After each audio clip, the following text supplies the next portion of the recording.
Hey guys, welcome to the Creative Entrepreneur. Today we have an amazing guest for you. We're going to be talking about clarity. You don't want to miss this episode, so stay tuned. Coming to you from San Antonio, Texas. Welcome to the Creative Entrepreneur, a podcast created to help entrepreneurs build their business. Branding, marketing, analytics, positioning, and lead generation, plus interviews with other business owners to learn from their successes and failures. Now, here is your host, Abel Garza. Hey guys, welcome back to the Creative Entrepreneur. Today we have an amazing guest for you. One of the more challenging parts of being an entrepreneur is understanding clarity. And I've always mentioned on this show, figure out who you are, what you're going to do, and how you're going to get there. Start out by looking at yourself introspectively, what makes you happy, and then taking those necessary steps to follow through with your goals. And today we have a great guest. We're going to be talking about clarity and how it can help your business. And she's helping entrepreneurs figure out the next steps in how they can organize and help themselves and grow. She's an organizer for TED Talks. Please help me welcome Dolores Hirschmann. How are you doing today? Thank you. Thank you, Abel, for having me. Awesome. I'm really glad and excited to have you on the show today. We get to talk about clarity and let's gain some perspective. Why don't we start out by getting a little bit of information as to who you are, what you do, and how you help your customers? Awesome. Thank you. Yeah. So first of all, if you hear an accent, it's because I have one. I'm originally from Argentina. I've been here in the U.S. for over 20 years.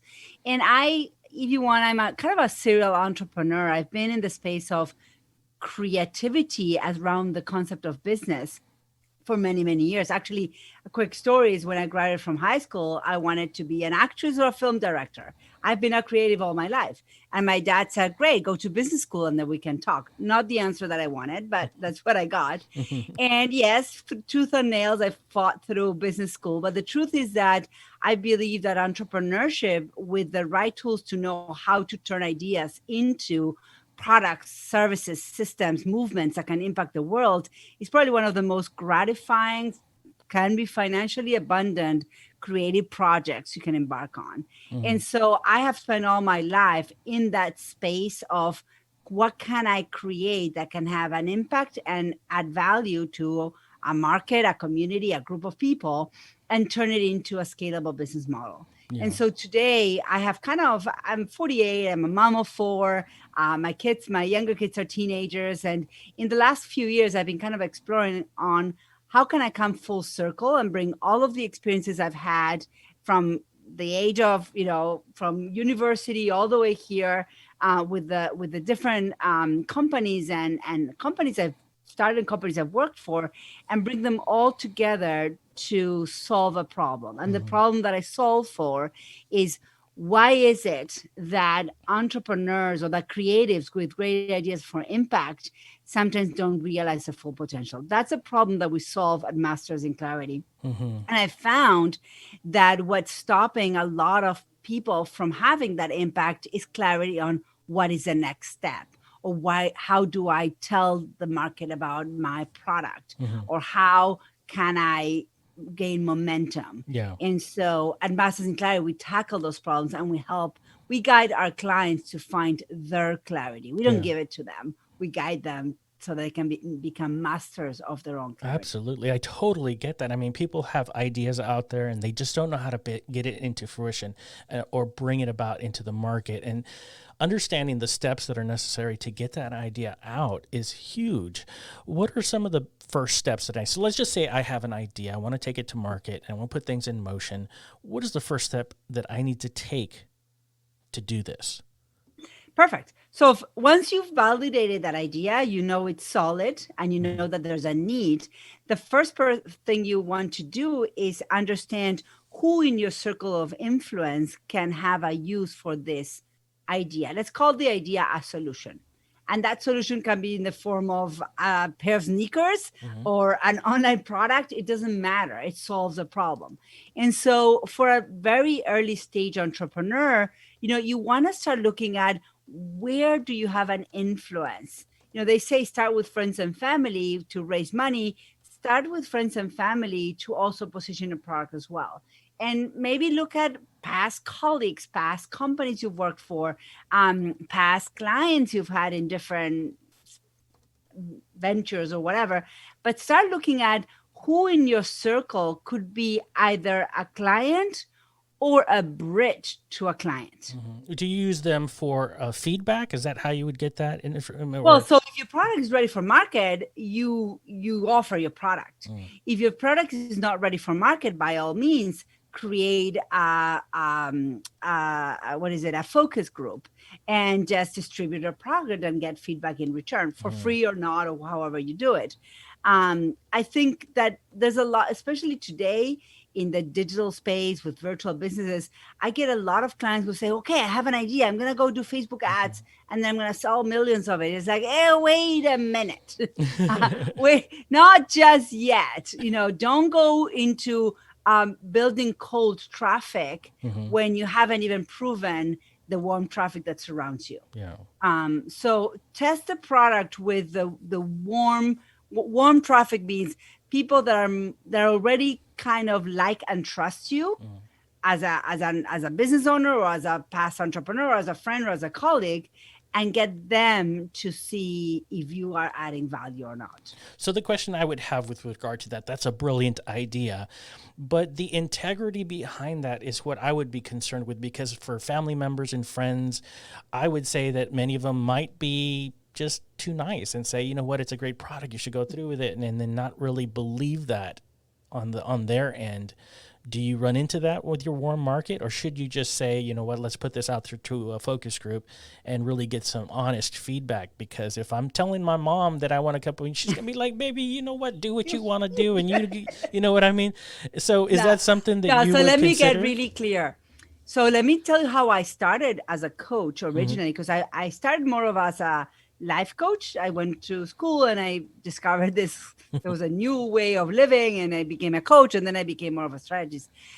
But so let me clarify, because the truth is your friends and family are not likely to be your clients. Actually, they're going to be the last to hire you. But they will be the bridge to your clients. So my first clients were referred to me by people that knew me socially or in my community or in my space. And I was very clear to say, this is the problem I solve. And those people were willing to say to their friend or colleagues of colleagues, say, I know someone that solves that problem. And so the truth is, like, let me give you an example. My best friend, one of my best friends, I've known her since we were 12 years old. She's Argentinian. She ended up moving here. She's a lawyer. It was 4 or 5 years since after I started my business, that she ended up hiring me to be her speaker coach.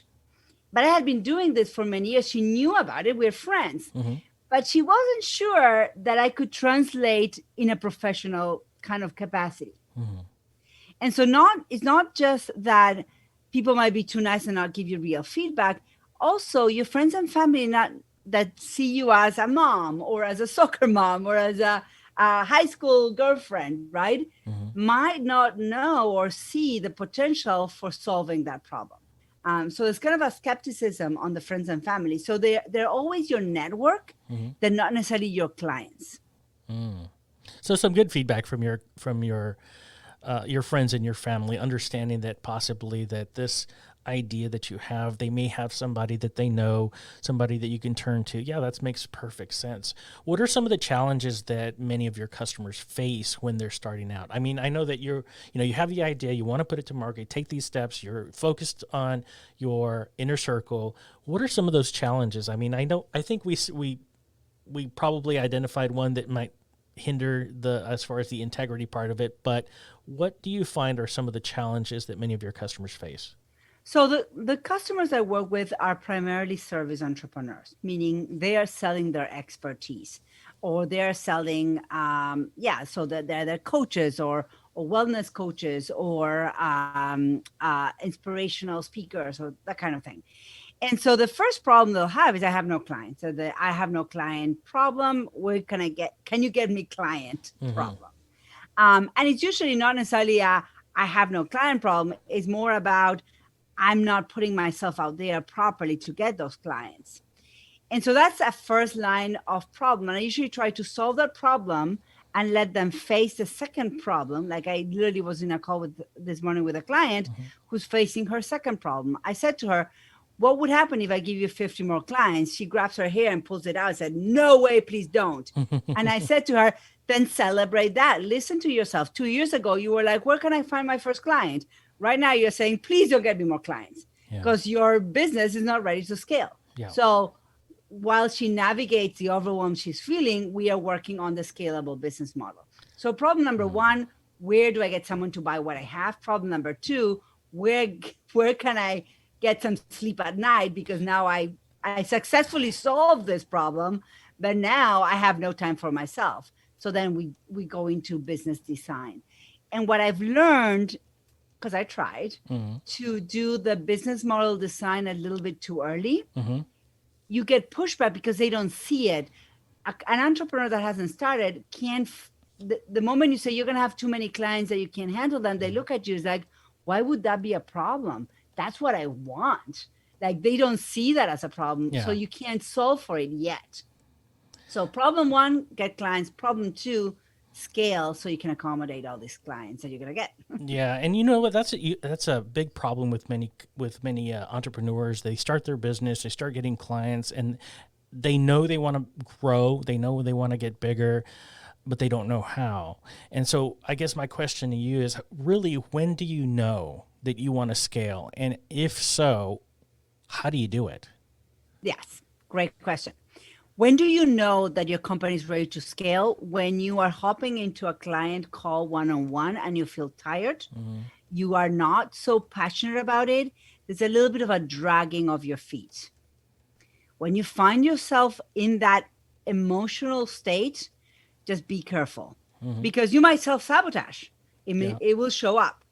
That means you're a little bit stretching yourself too thin because especially in the service entrepreneurship space, it takes a lot of energy to hold space for your clients. And so you must protect yourself and take care of yourself. One of the things that I love about my work and how I've become full circle is that I tell my clients when we start the conversation of business design is we talk about what kind of life do you want to have and how can we build a business that accommodates that life. Because if you only go and say, I want to make $1 million, I don't care how, then you likely build a business that you will feel trapped in. And so it's kind of a dual design of what kind of life you want, and then you figure out the business. So what is a way to scale your business and what are the first steps? The first step is to understand your magic, meaning if you are waking in every morning, handling clients, one-on-one meetings, one after the other, after a while, if you pay attention, you will figure out that you have a pattern of behavior, that there is an actual, what is called success path or process, whether you're conscious of it or not, that you're taking your clients through. All your clients are going to do, I don't know, an audit of how they feel. And then maybe if you're a wellness coach, you're going to have an audit of what they eat. And then an audit. No, there's actually a clear process. You're just doing it one-on-one. Once you start observing your process and kind of writing it down, you will then create what I call your secret recipe or your proprietary system. Once you have your proprietary system, now you have something tangible to package. Because now your proprietary system can now be the backbone of your business, meaning everybody that works with you is going to accomplish X, Y, and Z milestone. But now that you have it out of your head and in paper or on videos or however you want to have it, then you can say, well, you know what? For, I don't know, $97, you can do this on your own. I'll give you the book or the online product or whatever, or the weekly emails, and you go do the work yourself. And that's a client that will pay you money that will take zero of your time once the time is invested in the proprietary system. Oh, I see. And then I call it the triangle model. It's like at the base of your triangle is going to be that group of clients that are paying the least amount of money, but getting the least amount of your time, direct time, dollar for hours. And as you go up the triangle, all the way to the top. At the top of the triangle, you should be charging the most money, having the least amount of clients at that level, but having a huge impact. And the clients might start at the bottom and go up, or start at the bottom, be satisfied and be done. Everybody's different. Everybody has different budgets. Everybody has different needs, and everybody has different requirements of hand holding. That's interesting. The time triangle model. I'm just going to have to look at that. I don't know if you have something already in place where I can actually just mirror that, or if we can provide it to our listeners, but that's actually a really interesting perspective. What I wanted to do is I wanted to ask you is, I'm just going to continue with the scaling portion of it, is when I speak to entrepreneurs, they often tell me that they're nervous about, they do want to scale. They understand that they're overwhelmed. They need to get bigger because they're getting more clients. And in some cases, they're refusing clients because they can't handle it. They want to grow, but the issue that they're having is maintaining the quality, the standard that they've already established with their customers with regard to customer service and quality. Now, I know that, there's certain steps that you can take to assure quality assurance when you're scaling, but what is the number one, what's the biggest advice that you can give to someone who's trying to scale? Would you just say, hey, no, just start a quality assurance a group and just start making sure that there's actually somebody behind those people? I mean, what is it that you do? I know it differs for each person, and each business is unique. So I guess in general, what would you say? Yeah. So actually, it's a very clear exercise that I take my clients through that works really well. And again, in the work that I do, I'm both a strategist and a business kind of expert, but I'm also a coach. So there's a lot of behaviors in our business that we practice that are actually rooted in fears that we have from what are people going to think if I charge more and service less, self-worth.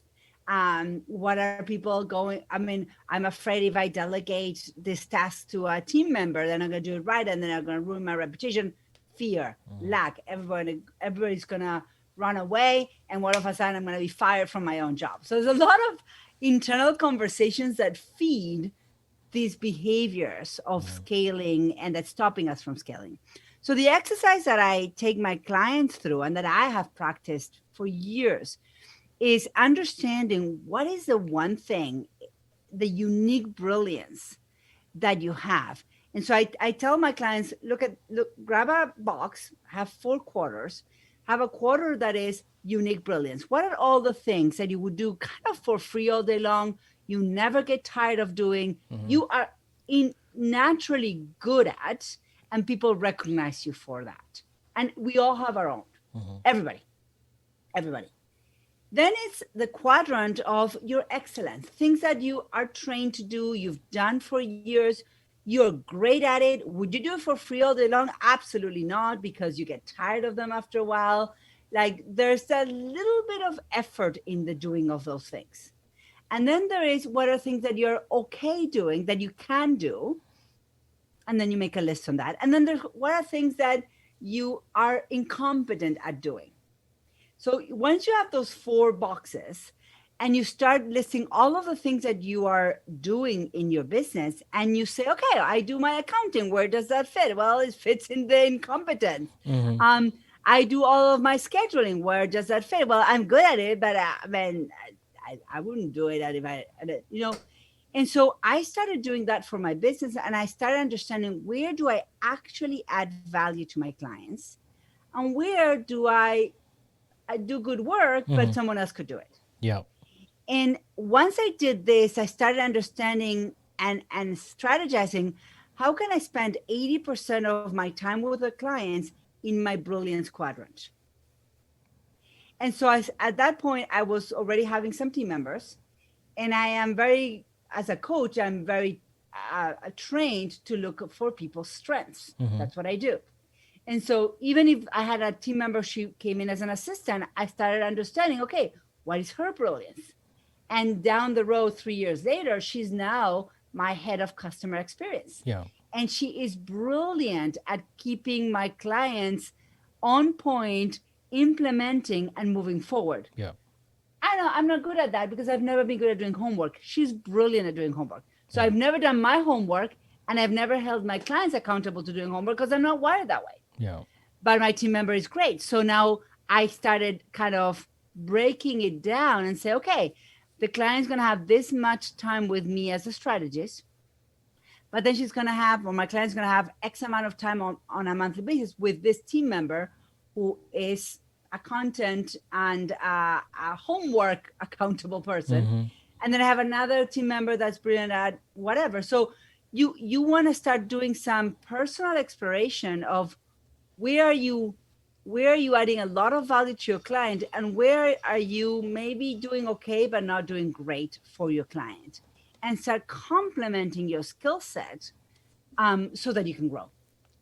Yeah, that makes sense. Providing value to the customer that you personally cannot provide, but that somebody on your team or maybe somebody that you can hire can. That makes perfect sense. I mean, it's funny though that when you start explaining something and it starts to open up your perspective and enlighten your approach to scaling, it changes the way you look at how you can grow your business. I mean, let's just say, for example, you have a cleaning business, house cleaning business, and you have a certain number of clients that you can maintain, a certain number of clients that you can take within a day or a week, and you want to scale. I mean, so you're looking at, somebody within your organization that can provide the type of value that the customer needs, that can alleviate or maybe mitigate some of these problems or that you have with regard to your time and anything that you have going on in your life, and know that this person can take care of an additional 5 people, and then you know what I mean. So it's just like it makes perfect sense that you can provide a value to a customer that you probably couldn't do if you started to scale. It makes perfect sense. It's excellent, actually. And that's where the perspective of a bit. So I work a lot with clients in helping them shift from running a practice or running a solopreneurship to running a business.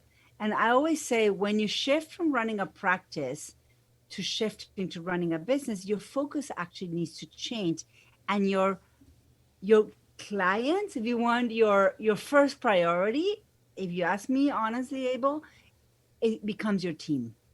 Your team becomes the most valuable asset to your company. Because if you love and service and take care of your team, they're going to love and service your clients in return. Yeah. But if you are like, here's one thing I tell my and I'm lucky my clients are all amazing and I've never had to do any of this, but I always say to my team is that we can always find a new client, but I can't replace a great team member that easily. Yeah. That makes and sense. So there's a culture to a company, and there's clients that don't fit. Yeah. And we say, thank you so much, but you're not a great fit. I'll refer you to someone. Yeah. Again, I haven't had to do it. I think I did once. And you actually don't have to do it at all, because when you set the pace and the culture of your company and you are very clear on how you work, clients kind of fall in line and team members fall in line, and it becomes a community that everybody protects. It's kind of interesting how that works when you lead. All right, guys. So we lost a little bit of connection, but it's fine. We're going to continue on with the podcast with our cell phone. So I have Dolores on the cell phone right now. So we're going to go ahead and continue talking here. And so we're talking about teams and building and scaling your business. So we're getting close to the end of the podcast, and I just wanted to get from you some words of wisdom or some rules that you live by. Yes. So words of wisdom. I always check in with myself first. It's like, I'm very intuitive. So whenever I'm making a decision, I check in internally. How am I feeling about it? I know this might be a little bit soft for some people, but I believe that our body has an amazing amount of wisdom that we don't always tap into.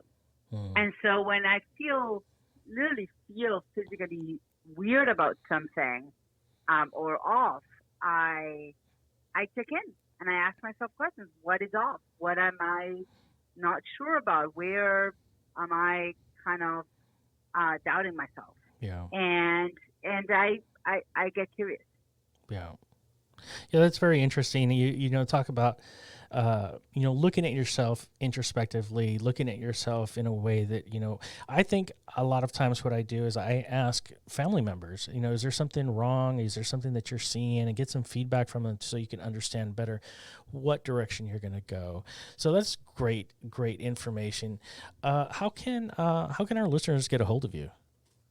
Yes, you can visit me at mastersinclarity.com, and also Masters in Clarity in Facebook and Instagram. And just go to our website and click Start Here and hop on a call with us. Awesome. Well, it's been great having you on the show today. You're an inspiration to me and our listeners, and I'm so glad to have had you on the show today. Thank you. Thank you so much for playing with me, even when we had some tech issues. I mean, that's always the case. I mean, Zoom right now is probably inundated with all kinds of people online. But everything's going to be in the show notes, guys. So just check out the creativeentrepreneur.net. Everything's going to be in there. All of her information. Be sure and check that out. If you haven't done so already, please subscribe. And until next week, keep on keeping on. Thank you for listening to The Creative Entrepreneur. Please click the show notes for additional information. Want to know more? Click on the subscribe button and follow us on Facebook, Instagram, and Twitter by visiting us at tcepodcast.net.